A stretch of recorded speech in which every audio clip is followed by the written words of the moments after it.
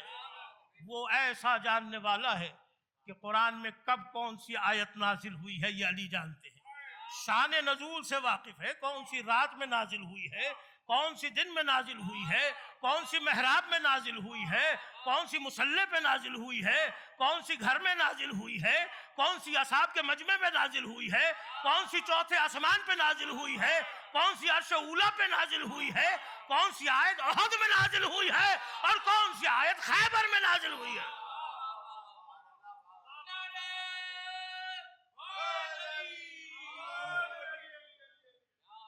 یہ رسول بتائیں گے، یہ علی بتائیں گے، بڑی توجہ رکھیے گا۔ تو اب کلمہ پڑھنا ہے، شرک سے تو پاک ہو گیا انسان، اس نے پڑھا لا الہ الا اللہ، پاک ہو گیا۔ محمد الرسول اللہ پڑھا، کفر سے پاک ہو گیا۔ لیکن اب رہتی ہے نفاق کی بیماری، نفاق کرتا ہے شر۔ توجہ رکھیے گا صاحبان، جتنے افراد یہاں بیٹھے ہوئے ہیں صاحبان فہم ہیں، بڑی توجہ رکھیے گا اس جملے پر۔ نفاق کرتا ہے شر، شر سے ہوتا ہے جھگڑا، فساد۔ اسی لیے پروردگار عالم جب وہ کلمہ پڑھوانا چاہتا تھا کہ جس سے نفاق ختم ہوتا ہو، اس کے لیے اہتمام کروا رہا ہے کہ اے رسول اب ہم تمہیں بلا رہے ہیں، اب تم ہماری بارگاہ میں واپس آنے والے ہو، لہذا اب وہ آخری کام ضرور کر کے آنا جو ہم تمہیں پہلے ہی بتا چکے ہیں۔ نہیں سمجھے آپ؟ بڑی توجہ رکھیے گا، اس کام کو کر کے آئیے گا جو ہم پہلے ہی آپ کو بتا چکے ہیں۔ یا ایھا الرسول بلغ ما انزل الیک من ربک وان لم تفعل فما بلغت رسالتہ واللہ یعصمک من الناس ان اللہ لا یہدی القوم الکافرین۔ سورہ مائدہ کی آیت ہے، جا کر دیکھ لیجئے، 67 نمبر آیت ہے، جا کر دیکھ لیجئے گا، جس کے اندر رسول اللہ کو حکم دیا جا رہا ہے، اے رسول یہ پیغام پہنچا دو، اگر یہ نہ پہنچایا تو آپ نے کار رسالت کا کوئی کام انجام نہیں دیا۔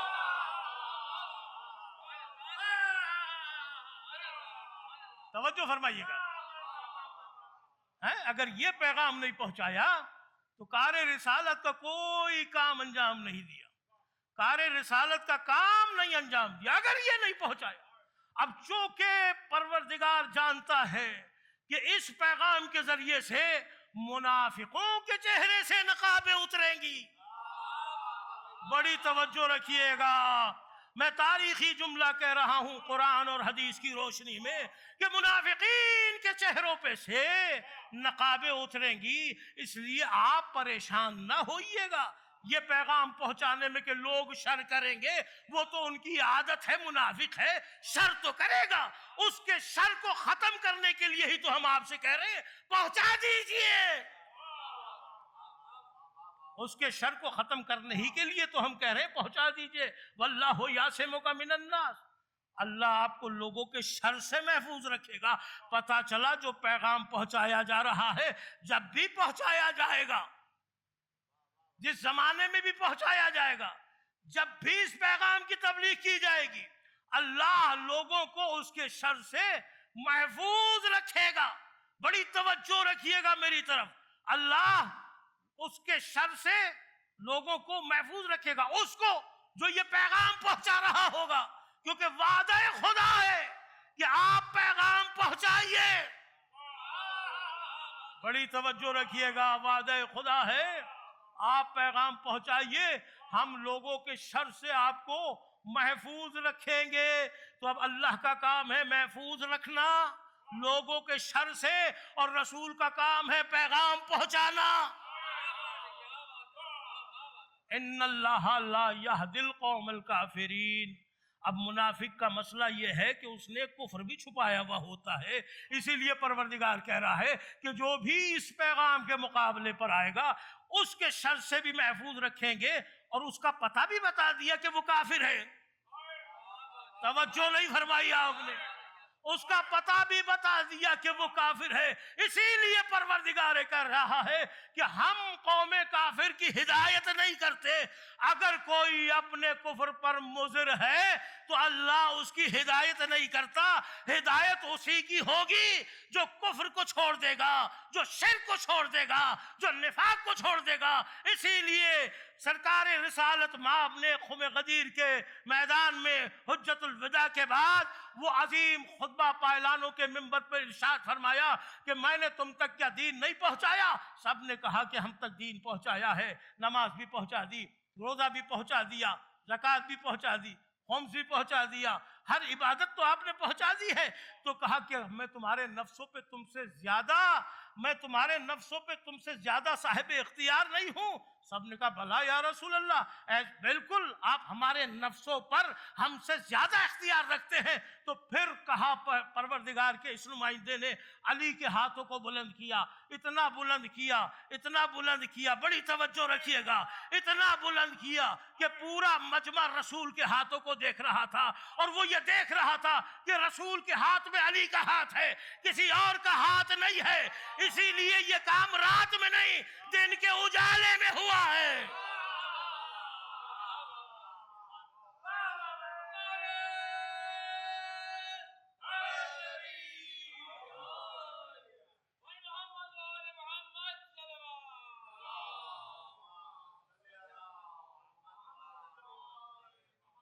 توجہ فرمائیے آپ نے؟ اسی لیے یہ کام دن کے اجالے میں ہو رہا ہے، دن کی روشنی میں ہو رہا ہے، تاکہ لوگ دیکھ لیں، لوگ پہچان لیں یہ رسالت کا ہاتھ ہے، اور رسالت کے ہاتھ میں علی کا ہاتھ ہے۔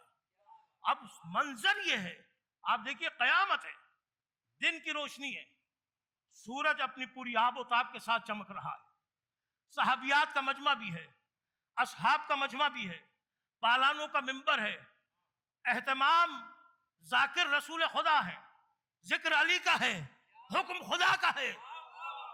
توجہ نہیں فرمائی آپ نے؟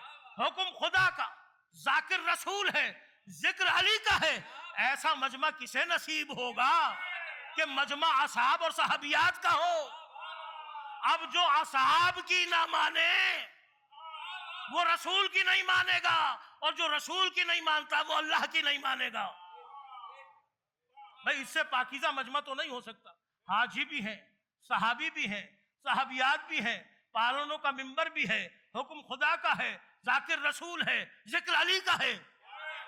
اب علی کے ذکر کے اوپر قدغن لگانے والے سوچیں کہ جو ذکر خدا کے حکم سے قائم ہو اسے دنیا کا کوئی شخص ختم نہیں کر سکتا، اس ذکر کو کوئی ختم نہیں کر سکتا۔ اس لیے کہ علی وہ انسان ہے کہ جس کے لیے یہ اہتمام کرایا جا رہا ہے اور اعلان کروایا جا رہا ہے رسول اللہ سے۔ آپ اعلان کریں، اب رسول اللہ اعلان کر رہے ہیں، اور جملہ کیا کہہ رہے ہیں؟ کیا خوبصورت جملہ ہے، کیا نفیس جملہ ہے۔ واقعاً اپنے گھروں پر یہ سنہرے حرفوں سے تحریر یہ حدیث لکھوا کر لگائے تو میں 100% آپ کو کہتا ہوں کہ فرشتوں کی آماجگاہ رہے گا وہ گھر جہاں یہ حدیث ہوگی، برکت نازل ہوگی اس گھر میں جہاں یہ حدیث ہوگی، شر سے محفوظ رہے گا وہ شخص جہاں یہ حدیث ہوگی، اس لیے کہ وعدہ اللہ کر چکا ہے۔ بڑی توجہ رکھیے گا، وعدہ اللہ کر چکا ہے۔ اب اپنے گھروں پہ لگاؤ من کنت مولا ہو فہذا علی المولا۔ اب جو کہتا ہے دوست کے معنی میں تھے تو میں اس سے پوچھتا ہوں کیا دوست کے لیے بھی بیعت لی جاتی ہے؟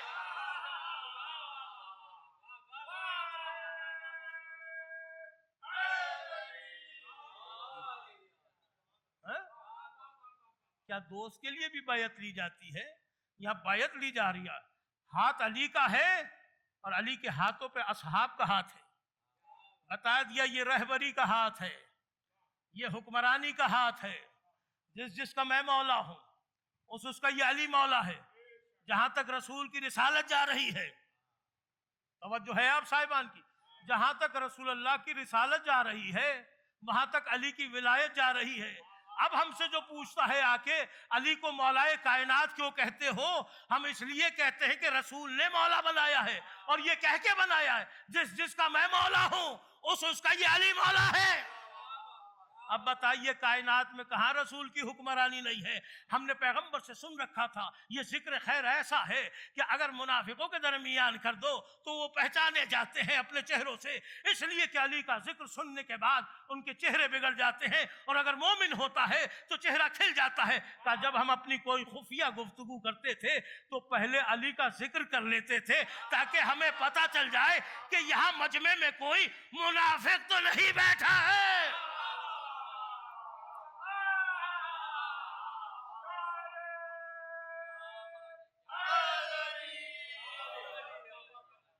توجہ فرمائی، یہاں کوئی منافق تو نہیں بیٹھا ہوا ہے۔ پھر آپ دیکھیے کہ کس شان سے اطاعت کروا رہا ہے پروردگار۔ اب اولی الامر ہے علی، اب جو علی کی اطاعت نہ کرے اس نے گویا رسول کی اطاعت نہیں کی، اور جس نے رسول کی اطاعت نہیں کی، رکھیے، پوچھئے، تحقیق کریے، اتریے معنی میں، دیکھیے آیات کی تفسیر، اس کا سیاق و سباق دیکھیے، اس کے معنی دیکھیے، پوچھئے، علماء مفسرین کے لکھے ہوئے تفسیروں کے سمندر میں اتر جائیے۔ جب اتریں گے اور تحقیق کے گوہر لے کر آئیں گے تو آپ کو نظر آئے گا کہ اولی الامر کون ہے۔ اولی الامر اس حاکم کو کہا جاتا ہے کہ جو اللہ کی طرف سے مقرر ہو، بندوں کا مقرر کیا ہوا نہ ہو، اس لیے کہ جو اللہ کا مقرر کیا ہوا ہوگا اس میں نقص نہیں ہوگا، کمال ہوگا، کیونکہ نقائص کا مجموعہ نقائص ہوتا ہے۔ اگر آپ نے کسی ایسے کی اطاعت کی کہ جو خود ہدایت کے قابل ہو، اور اس وقت جب وہ آپ کی ہدایت کر رہا ہو گمراہ ہو، تو آپ کی ہدایت کیسے کرے گا؟ خود بھی گمراہ ہے، آپ کو بھی گمراہ کر دے گا۔ اسی لیے پیغمبر نے کہا کہ میں علی کو چھوڑے جا رہا ہوں، اس کے پیچھے چلنا، اس لیے نہ یہ خود گمراہ ہے نہ تمہیں گمراہ ہونے دے گا۔ توجہ فرمائی، نہ یہ خود گمراہ ہے نہ تمہیں گمراہ ہونے دے گا۔ اور جب علی پہ ایمان لاؤ گے تو دین کامل ہے، اور دین کامل کے ساتھ اس کی بارگاہ میں جاؤ گے تو وہ تمہارے روزے بھی قبول کرے گا، وہ تمہاری نمازیں بھی قبول کرے گا، وہ تمہارا قرآن پڑھنا بھی قبول کرے گا، وہ تمہارا روزہ رکھنا بھی قبول کرے گا، وہ تم سے رسالت بھی قبول کرے گا، وہ تم سے توحید بھی قبول کرے گا۔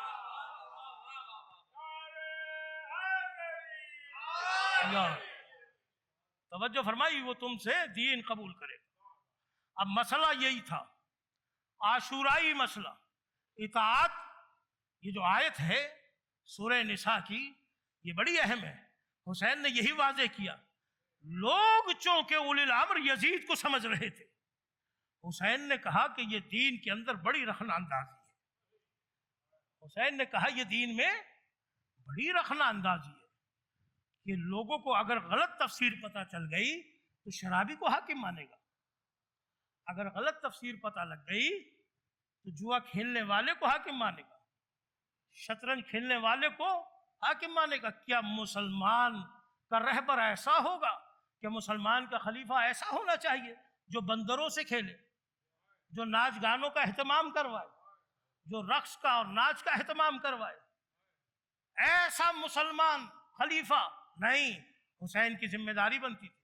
اس لیے علی اپنے زمانے میں اولی الامر تھے۔ من مات ولم یعرف امام زمانہ مات میتۃ جاہلیہ، پیغمبر کی حدیث ہے کہ اگر کوئی بغیر معرفت امام اس زمانے سے چلا جائے تو کفر اور جہالت کی موت مر گیا۔ اللہ اکبر، کفر اور جہالت کی موت مر۔